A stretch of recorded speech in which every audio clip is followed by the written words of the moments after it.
हामीले बनाएका भ्यू टावरहरू सभ्यताका विकासका हाम्रा व्यापारिक अन्य आर्थिक क्रियाकलापका केन्द्रहरू, हाम्रा पर्यटनका स्थलहरू, हाम्रा स्वदेशका विदेशका मान्छेहरू आन्तरिक पर्यटन र बाह्य पर्यटन समेतलाई आकर्षित गर्ने कुरा हो। तर केही मान्छे बुझ्दैनन् र के भन्छन् भने अब उनीहरूको पार्टीको नाम लिएर हाम्रो पार्टीले यो भ्यू टावर बनाउन्न भनेर अब कसम खानुपर्नेछ, प्रतिज्ञा गर्नुपर्नेछ, धर्म भाग्नुपर्नेछ भन्दै हिँड्छ। उहाँहरूको पार्टीले विकास निर्माण नगर्ने कुरामा त धर्म भागेकै छ त, प्रतिज्ञै गरेको छ त विकास निर्माण नगर्ने। सबभन्दा नेपालको सबभन्दा चर्चित भ्यू टावर धरहरा हो। कतिको मन भतभत पोल्या छ धरहरा पुनर्निर्माण। अनि के त्यहाँ भात खान पाइन्छ? त्यहाँ गहुँ फल्छ धरहरा? अनि के त्यहाँ कपडा बुनिन्छ? त्यो भ्यू टावरै हो, तर त्यो राष्ट्रको पहिचान हो, त्यो राष्ट्रको गौरव हो, हाम्रो इतिहास हो। धेरै कुरा त्यसभित्र लुकेका छन् र त्यो एउटा गन्तव्य हो। धरहरा हेर्दा हामीलाई एउटा गर्वको महसुस हुन्छ। त्यो हिजो उर्दी सुनाउनका लागि अलगा ठाउँबाट नगरा पिटेर उर्दी सुनाउनका लागि बनाइएको थियो होला। अब उर्दी सुनाउनका लागि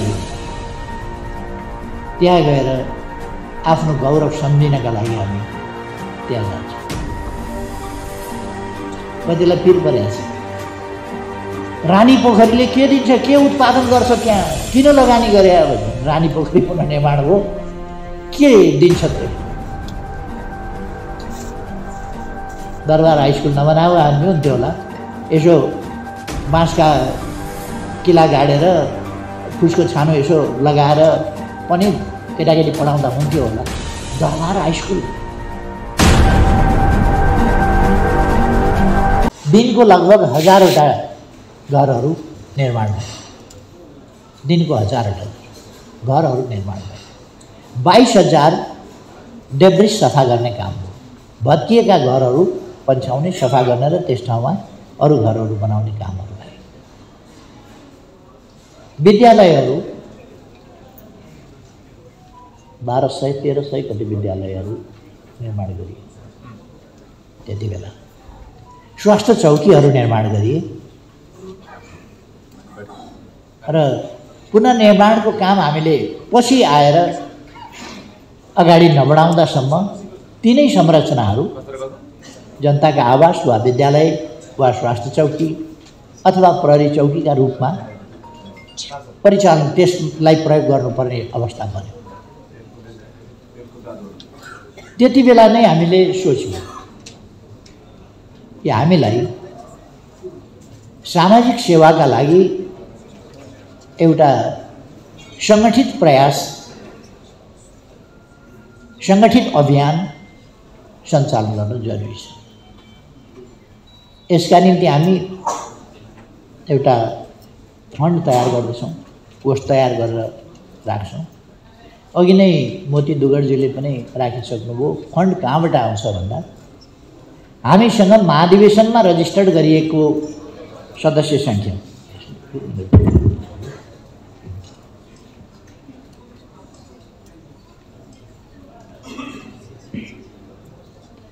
यो अलिक सानो परेछ कि मेरो टाउकाको लागि, अनि अलिक चेप्यो क्या टाउकालाई। सबैलाई सुख दिने भन्ने आफ्नो टाउको चाहिँ चेपेर किन दुखाउने? त्यसो गरेर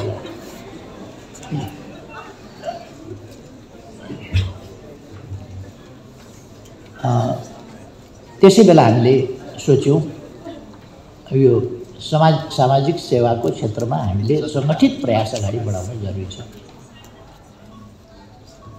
यस्तो सामाजिक सेवाका लागि सबभन्दा पहिले मन चाहिन्छ।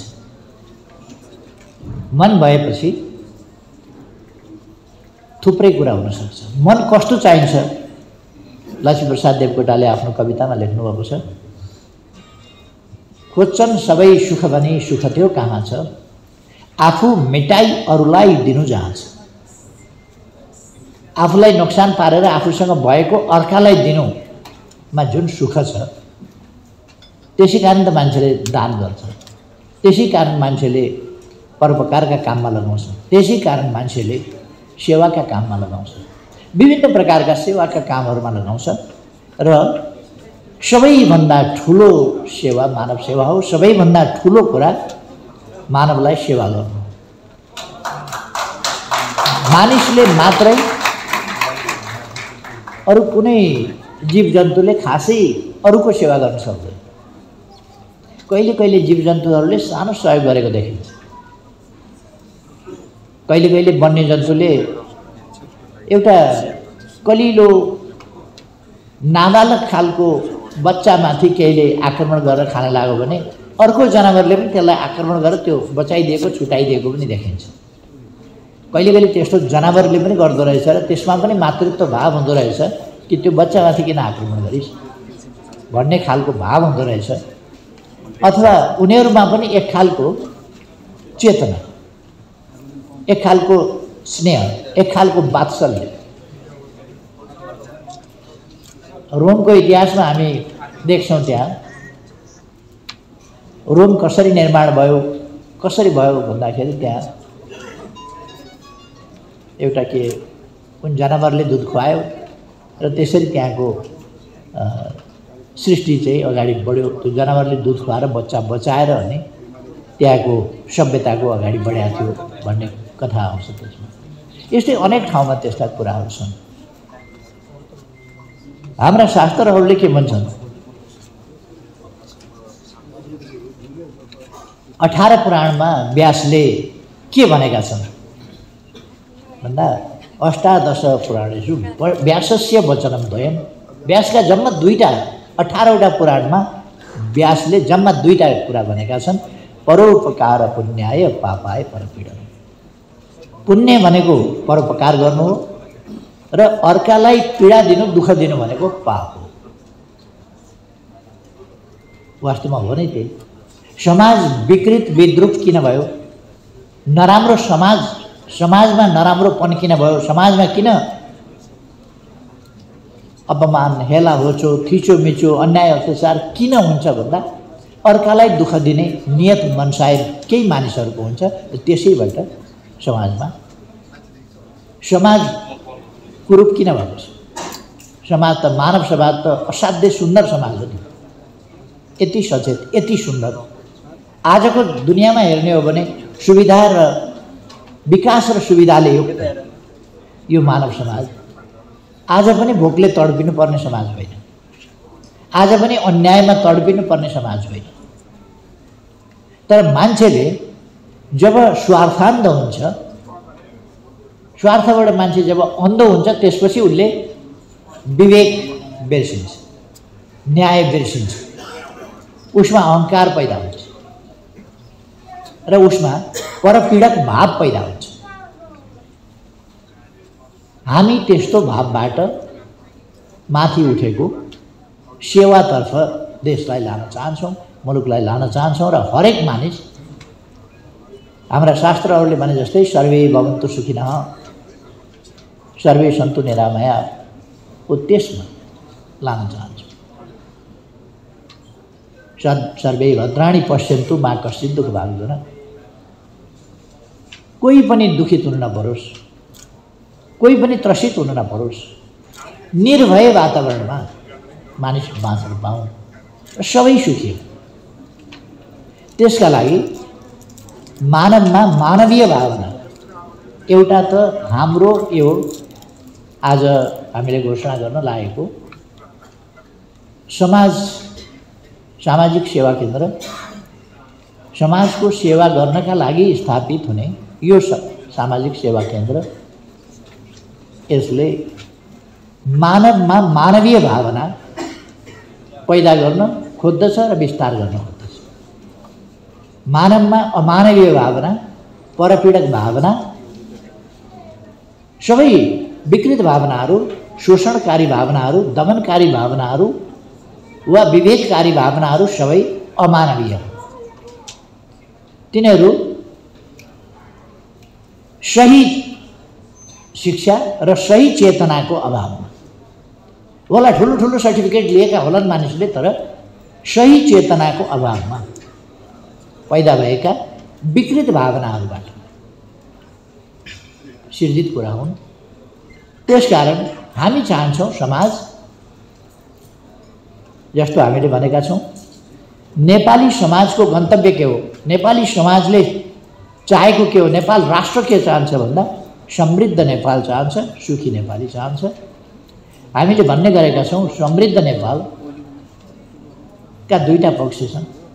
एउटा सामाजिक प्रबन्धको पक्ष, जसभित्र राज्यको सुशासन, सुसञ्चालन, कानुनी राज, न्याय र राज्यका सबै अङ्गहरू यथोचित ढङ्गले ठिक ढङ्गले काम गरौँ, यो कुरा एउटा पक्ष छ।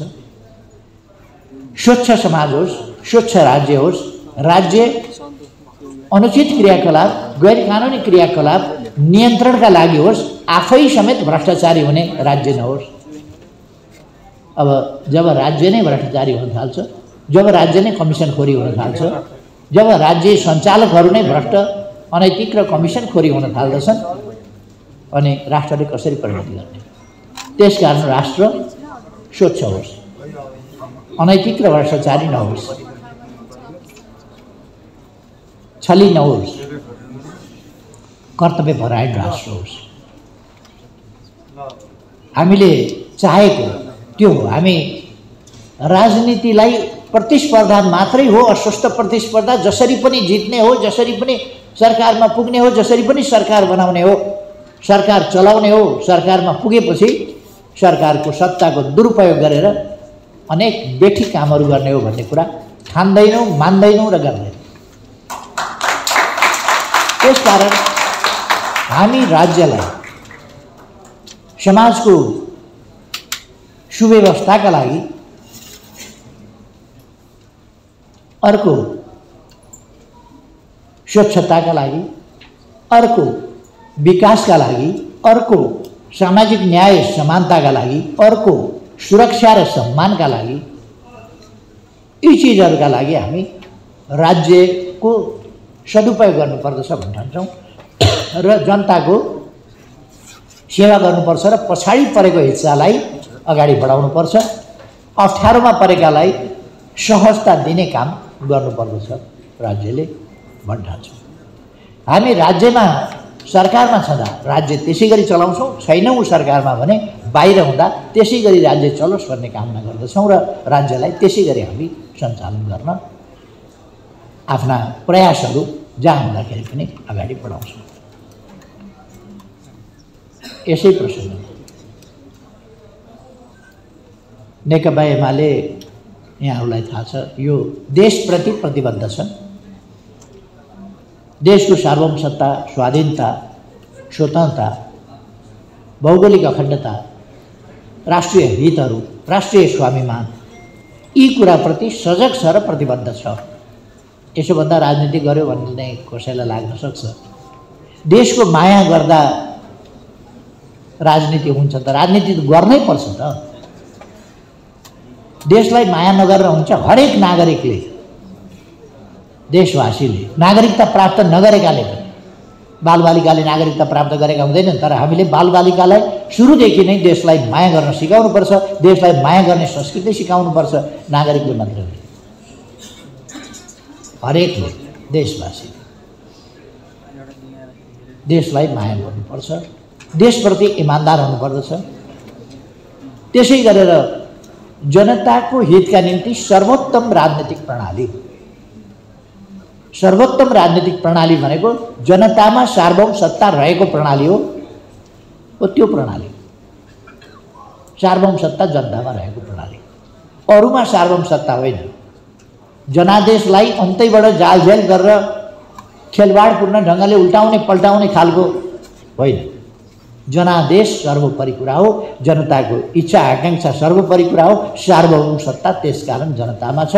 जनता सर्वोपरि हुन् सबै कुरामा। राज्य शक्तिका स्रोत पनि जनता हुन्। राज्य शक्ति जनताबाट निश्चित हुन्छ। जनता निर्णायक हुन्, निर्धारक हुन् र अप्ठ्यारो पर्यो भने जनता मूल्याङ्कनकर्ता हुन्, न्यायाधीश हुन्, न्याय निरूपणकर्ता हुन्, जनता फैसलाकर्ता हुन्। यो राजनीति हामी गर्छौँ। राजनीति हामी विकासका लागि गर्छौँ, देशका लागि गर्छौँ, जनताका लागि गर्छौँ, लोक कल्याणकारी राज्यको अवधारणा अनुसार राजनीति गर्छौँ र पवित्र राजनीति गर्छौँ। मानव जातिको लागि राजनीति गर्छौँ, देशबन्धुहरूको लागि राजनीति गर्छौँ। यहाँ देशबन्धु भन्नाले जेन्डर बायस छैन यो शब्द। देशबन्धु भन्दा लेडिज एन्ड जेन्टलमेन सबै पर्छ। त्यस हिसाबले हामी जेन्डर बायस बिना देशका सम्पूर्ण जनताको कसैलाई दुःख कष्ट नपरोस्, कथन कदाचित प्राकृतिक हिसाबले कुनै हिसाबले पर्न गयो भने त्यस दुःख कष्टलाई हामीले हटाउनु पर्दछ। त्यसकारण हामी सरकारमा नहुँदा पनि हामीले भूकम्पको समयमा जुन सेवाका कामहरू हामीले गरेका थियौँ, जुन कर्तव्य हामीले गरेका थियौँ, त्यो अरू पार्टीले गर्न सक्दैन, सकेको थिएन कसैले र सक्दैन पनि। नेकपा एमाले मात्रै गरे। यो केही गर्ने क्षमता नभएका,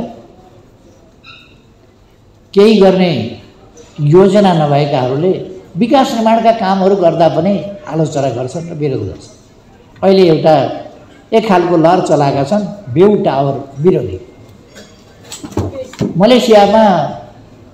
मलेसियामा माथिरले त्यो ट्विन टावर बनाएको थियो। त्यो बनाएका बेला माथिर पागल होइ क्या हो, यो गरिब देशको सारा पैसा त्यहाँ लगेर खर्च गरेर भ्यू टावर बनायो भन्ने ठुलो आलोचना थियो। त्यो भ्यू टावर अहिले हामीलाई मलेसिया कसैले देखाउँदाखेरि दुईटा यसो बिचमा जोडिएको दुईटा टावर देखाउँछ। व्यापारिक केन्द्र, मलेसियाको व्यापारिक केन्द्र, अर्थतन्त्रको केन्द्र तिनै भ्यू टावर। अमेरिकाले भ्यू टावर बनाउँदा पनि अनावश्यक भनेका थिए कतिपय मान्छेहरू। यद्यपि ती भ्यू टावर सेप्टेम्बर 11 को एउटा दुर्घटनाबाट खत्म भयो। त्यो विश्वको, अमेरिकाको मात्रै होइन, विश्व बजार केन्द्र थियो। मलेसियाको त्यस्तै भएको छ। हामीले बनाएका भ्यू टावरहरू सभ्यताका, विकासका, हाम्रा व्यापारिक अन्य आर्थिक क्रियाकलापका केन्द्रहरू, हाम्रा पर्यटनका स्थलहरू, हाम्रा स्वदेशका विदेशका मान्छेहरू आन्तरिक पर्यटन र बाह्य पर्यटन समेतलाई आकर्षित गर्ने कुरा हो। तर केही मान्छे बुझ्दैनन् र के भन्छन् भने अब उनीहरूको पार्टीको नाम लिएर हाम्रो पार्टीले यो भ्यू टावर बनाउन्न भनेर अब कसम खानुपर्नेछ, प्रतिज्ञा गर्नुपर्नेछ, धर्म भाग्नुपर्नेछ भन्दै हिँड्छ। उहाँहरूको पार्टीले विकास निर्माण नगर्ने कुरामा त धर्म भागेकै छ त, प्रतिज्ञै गरेको छ त विकास निर्माण नगर्ने। सबभन्दा नेपालको सबभन्दा चर्चित भ्यू टावर धरहरा हो। कतिको मन भतभत पोल्या छ धरहरा पुनर्निर्माण गर्छ। अनि के त्यहाँ भात खान पाइन्छ? त्यहाँ गहुँ फल्छ धरहरा? अनि के त्यहाँ कपडा बुनिन्छ? त्यो भ्यू टावरै हो, तर त्यो राष्ट्रको पहिचान हो, त्यो राष्ट्रको गौरव हो, हाम्रो इतिहास हो। धेरै कुरा त्यसभित्र लुकेका छन् र त्यो एउटा गन्तव्य हो। धरहरा हेर्दा हामीलाई एउटा गर्वको महसुस हुन्छ। त्यो हिजो उर्दी सुनाउनका लागि अलगा ठाउँबाट नगरा पिटेर उर्दी सुनाउनका लागि बनाइएको थियो होला। अब उर्दी सुनाउनका लागि होइन, त्यहाँ गएर आफ्नो गौरव सम्झिनका लागि हामी त्यहाँ जान्छौँ। कतिलाई पिर परेको छ। रानी पोखरीले के दिन्छ, के उत्पादन गर्छ, त्यहाँ किन लगानी गरे? अब रानी पोखरी पुनः निर्माण हो, के दिन्छ त्यसले? दरबार हाई स्कुल नबनाएको हामी हुन्थ्यो होला, यसो बाँसका किला गाडेर फुसको छानो यसो लगाएर पनि केटाकेटी पढाउँदा हुन्थ्यो होला। दरबार हाई स्कुल किन बनाएको भन्ने पनि कतिलाई पर्यो होला। यो पनि उत्पादनमूलक भयो। यो उत्पादनमूलक भनेको उत्पादनमूलक भनेको र त्यसका विभिन्न पक्षहरू, मलाई अचम्म लाग्यो त्यो कुरा सुन्ने बित्तिकै अचम्म लाग्यो। 2-4 दिनदेखि अलिक दिनदेखि म सुनिरहेको छु। के गजब लागिरहेको छ भने यिनीहरू सङ्गीत सुन्छन् कि सुन्दैन? भयो सङ्गीतबाट त चिया पनि आउँदैन, खाजा पनि आउँदैन, केही पनि आउँदैन। सुन्छन् कि सुन्दैनन् सङ्गीत? यिनीहरूले नाटक हेर्छन् कि हेर्दैन? यिनीहरूलाई चित्र बनाउन मन लाग्छ कि लाग्दैन? चित्र बनाएपछि हेर्न मन लाग्छ कि लाग्दैन? वाद्यवादन सुन्न मन लाग्छ कि लाग्दैन? वाद्यवादन बजाउन मन लाग्छ कि लाग्दैन? नृत्य हेर्न मन लाग्छ कि लाग्दैन? नृत्य गर्न मन लाग्छ कि लाग्दैन? किन आम्दानी हुने मात्रै ठाउँमा लगानी भएपछि त नाचेर समय खेर जाने भयो, सिक्दाखेरि पसिना आउने भयो। यस्तो खालको परिभाषाहरूले पनि देश जीवन भनेका जीवनका अनेक रङ्ग हुन्छन्, सबै रङ्ग हुन्छन्। त्यहाँ आराम हुन्छ, आहार विहार भोजन मनोरञ्जन। र मजदुरहरूले सिकागोको आन्दोलनमा मजदुरहरूले माग गर्दा के गरेका थिए भन्दा 8 घण्टा काम 8 घण्टा आराम 8 घण्टा मनोरञ्जन। मजदुरहरूले पनि 1/3 अफ टाइम मनोरञ्जन भनेका थिए। आजका आधुनिक नेताहरू मनोरञ्जनको त कुरै छोडिदिउँ, राष्ट्रिय आवश्यकता पनि बुझ्न छोडे। अब यसमा तिनलाई दोष दिएर हुन्न, तिनको दिमाग अलिकति कोल्टे परेको छ, अलिकति यसो सुझाइदिनु पर्छ। त्यो काम नेकपा एमाले नै गर्नुपर्छ। त्यसै कारण हामी नयाँ नयाँ कामहरू, नयाँ नयाँ ढङ्गले नयाँ नयाँ सोचहरू, नयाँ नयाँ कामहरू ल्याइरहेका छौँ देशका निम्ति, जनताका निम्ति। अब यो सामाजिक सेवा केन्द्रको स्थापना यसै गरी हुन्छ। कसैले भन्न सक्छ सामाजिक केन्द्र स्थापना गरेर नेकपा एमाले धेर भोट लिने भयो भनेर।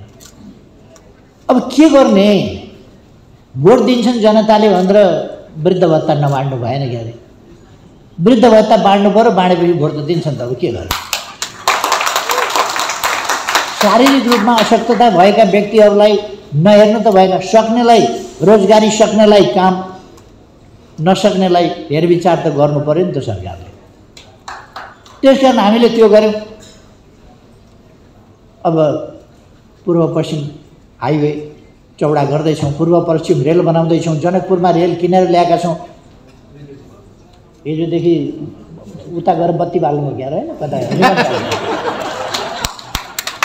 रेल किनेर ल्याइदिएको थियो, पटरी ओछाइदिएको थियो बिजेपीको हेडक्वार्टरबाट कि कहाँबाट भन्नु? ए हैदराबाद हाउसबाटै गर्नु भयो।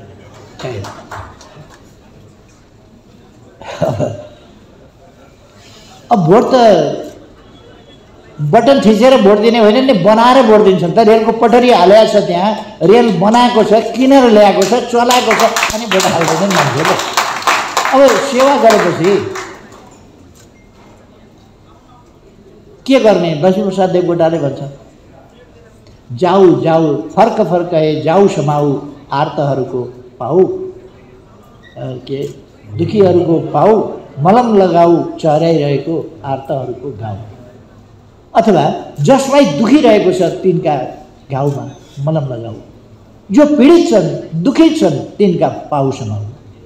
पुण्य त्यसै गरी हुन्छ।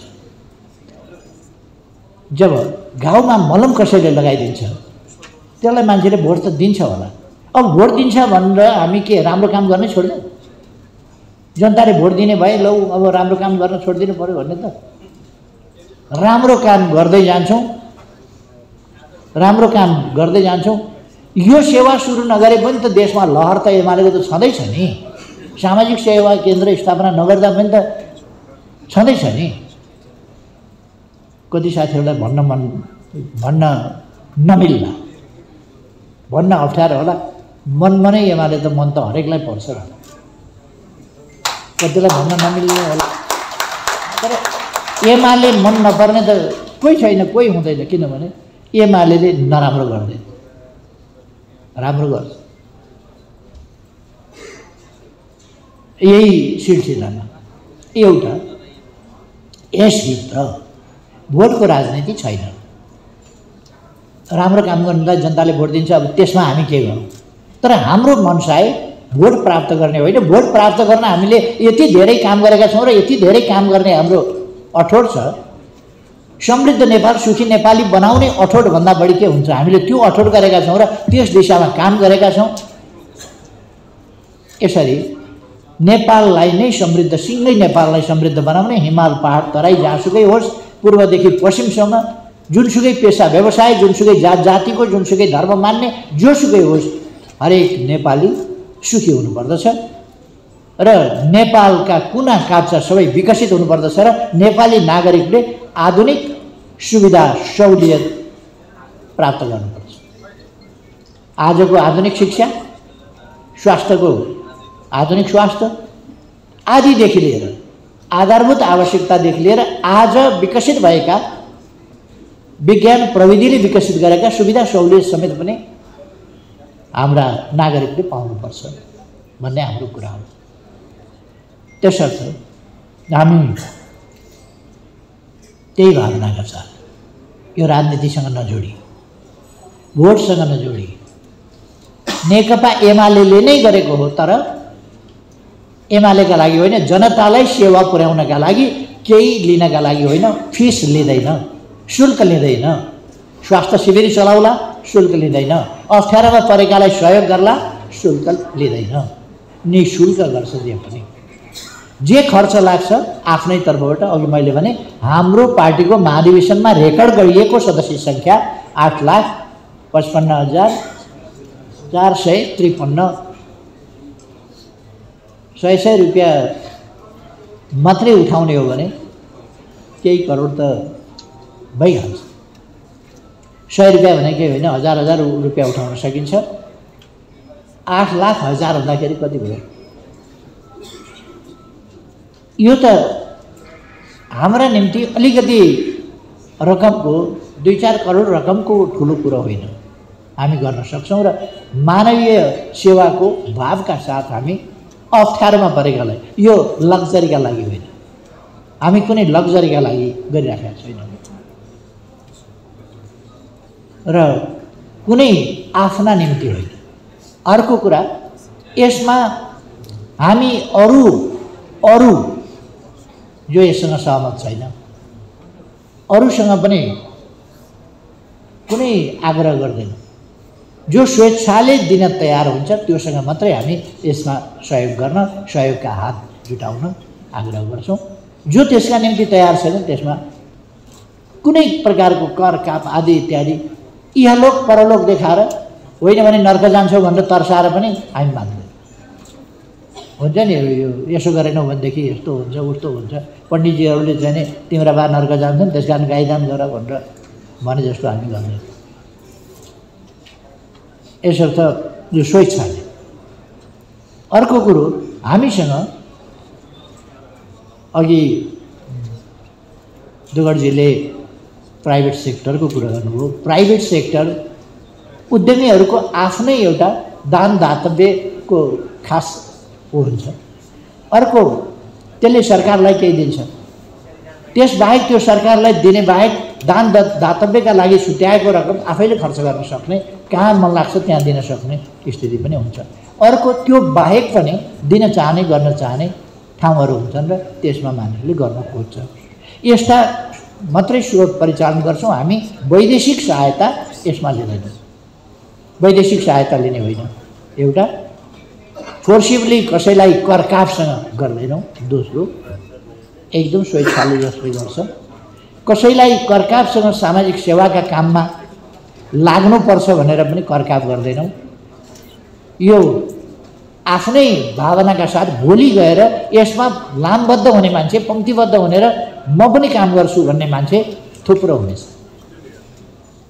त्यसर्थ यसमा कुनै कम हुँदैन। अर्को कुरा, यो हाम्रो आफ्नै स्रोतको परिचालन हो भनेर अपारदर्शी हुँदैन।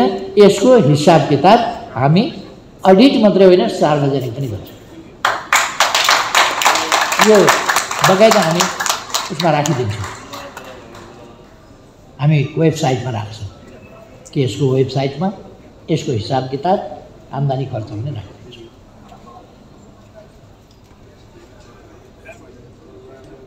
कतिपय मान्छेलाई अप्ठ्यारो पर्न सक्छ। नेकपा एमाले स्थापना गरेको सामाजिक सेवा केन्द्रमा सहयोग गरेछ भन्दा कतिपयलाई व्यापारिक क्षेत्रमा अप्ठ्यारो पनि पार्न सक्छन्। किन यो त पापीहरूको जमाना छ, फेरि अलिकति भन्न नहुने। तर अहिलेको सरकार नै यो अपराधी मानसिकता, अपराधी उद्देश्यबाट सिर्जना भएको सरकार।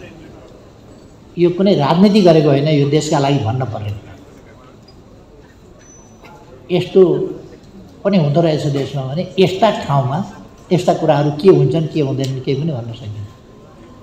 त्यस्तो ठाउँमा फरक ढङ्गले दान दातव्य मान्छेले गर्न सक्छ। त्यसमा अहिले मैले धेरै केही भनिरहनु पर्ने जस्तो लाग्दैन। यसरी हामी समाज सेवाका, अघि नै हाम्रो कुरा भयो, पहिरो पीडितहरू, बाढी पीडितहरू, आगलागी पीडितहरू, यस्ता प्राकृतिक विपत्तिहरूका सन्दर्भ वा अरू कतिपय यस्ता सन्दर्भ हुन्छ जो आकस्मिक प्राकृतिक विपत्ति होइन, त्यसबाहेकका अरू सन्दर्भ पनि हुन्छन् भने मानवीय पक्षबाट, मानवीय दृष्टिकोणबाट हामी यस्ता कुराहरूलाई चाहिँ सम्बोधन गर्न कोसिस गर्छौँ परोपकारी हिसाबले। र यसको सम्पूर्ण उद्देश्य भनेको फिलान्थ्रोपिक परोपकारी उद्देश्य हो, मानव सेवाको उद्देश्य हो।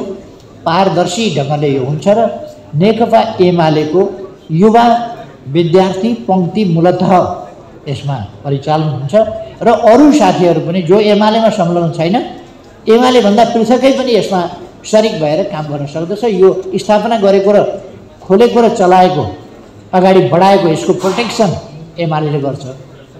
तर यसको कन्डक्ट, यसको सञ्चालन एमालेको मात्रै होइन र यो काम पनि एमालेको मात्रै होइन।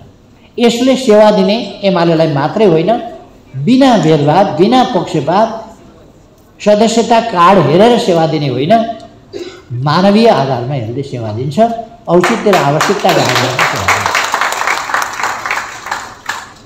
यी पक्षहरूका साथ आज यहाँ समाज सेवा केन्द्र, सामाजिक सेवा केन्द्र विभिन्न आयामका साथ अब स्थापना भएको छ। म विधिवत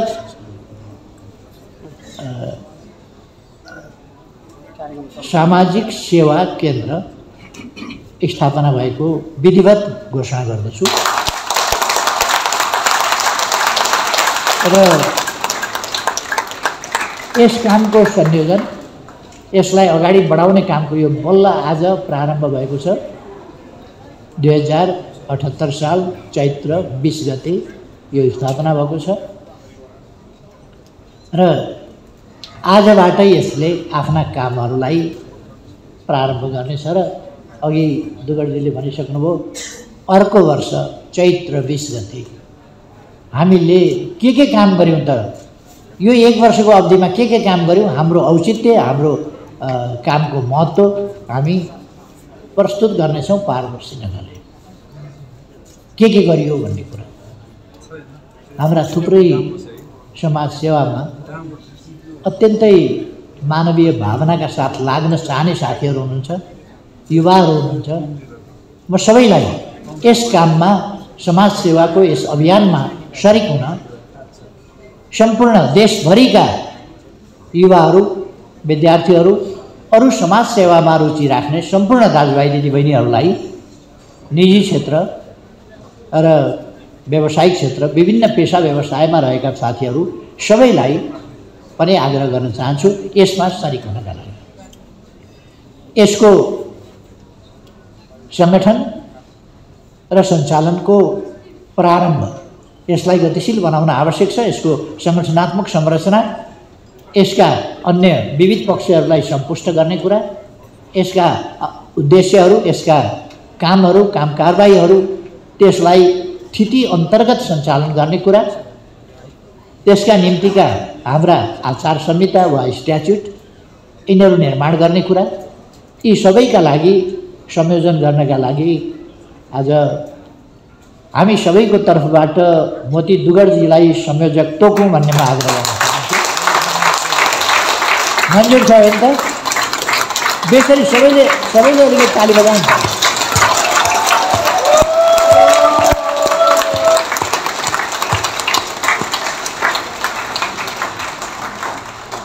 अब यसको संयोजनको काम विधिवत माननीय मोती दुगडजीले अगाडि बढाउनुहुनेछ र हामी सबैको भरपुर सहयोग उहाँलाई रहनेछ भन्ने कुरा म विश्वास दिलाउन चाहन्छु। यो स्थापना गरेर संयोजक तोकी दिएर फेरि अब जे गर्नुहुन्छ गर्नुहोस् तपाईँ एक्लै भन्ने कुरा होइन। एक्लै त केही पनि हुँदैन। कहिले कहिले कथाहरूमा एक्लै हुन्छ। हनुमानले पुच्छरमा आगो लगाएर सिँगै लङ्का एक्लै जलाएका थिए। आज कसैले न पुच्छर छ, न पुच्छरमा आगो लाउँछ, न लङ्का जलाउँछ। एक्लै हुनेवाला छैन। त्यसकारण हामी सबैका साझा संयुक्त प्रयासहरूबाट, किनभने यो राष्ट्रिय काम हो, यो राष्ट्रिय काम, यो मानवीय काम, यो मानवव्यापी मानवताको काम, त्यसर्थ यसमा सबैको साथ सहयोग आवश्यक छ र साथ सहयोग प्राप्त हुनेछ। हामी सबै साथ सहयोग गर्छौँ होइन त? त्यसमा पनि चालु गरेर हाम्रो साथ सहयोग रहनेछ। म संयोजकको हिसाबले मोती दुगडजीलाई यस कामलाई सफलतापूर्वक अगाडि बढाउन सफलता मिलोस्, धेरै धेरै शुभकामना भन्न चाहन्छु। अब मैले अरू धेरै कुरा भन्दा पनि फेरि एकपल्ट खुसी व्यक्त गर्न चाहन्छु कि सामाजिक सेवा केन्द्र आज यहाँ हामी सबैले स्थापना गरेका छौँ। यो एमालेको सोचमा स्थापना भएको छ, तर हामी सबैले यसलाई स्थापना गरेका छौँ। धन्यवाद छ। खुसी व्यक्त गरेको छु एकपल्ट। हामी सबैले फेरि एकपल्ट खुसी व्यक्त गर्छौँ।